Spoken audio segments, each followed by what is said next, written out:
I checked the forecasts made by the conflict modelers. They were unanimous in predicting, with a confidence approaching certainty, that President Putin would swiftly crush Ukraine. My immersion into those path breaking advances across the human sciences was already sufficient for me to grasp that the predictions were wrong. Though precise, they were derived from bad models. I stuck my professional neck out and told a surprised audience that Putin would not succeed. Not only was I prepared to predict that Putin would not win the swift victory expected, but these were grounds for believing that Ukrainian President Zelensky might do more than merely survive. His country could even win. He was an excellent communicator and pulled off several tactical masterstrokes. The first, his heroic commitment to remain in Kiev, giving him a moral authority. His next masterstroke was to know what he could do and what he couldn't. In the terminology of social psychology, he has a well calibrated meta-cognition.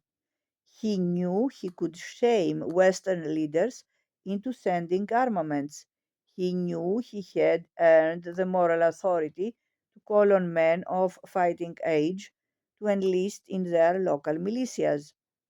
He knew that as a Russian speaker from eastern Ukraine, he could bring together a Ukrainian people who had been bitterly divided by language and politics.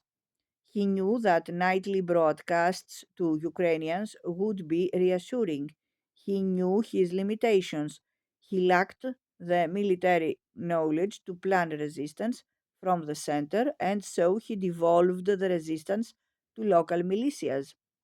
His third and crowning masterstroke was to reframe this empowerment of the militias not as a weakness the Russians might exploit, but as something that gave Ukraine three crucial advantages. The local militia's knowledge of their terrain was far superior to that of the Russian soldiers. As its militia experimented in their tactics, Ukrainians would learn rapidly what worked most effectively in particular contexts.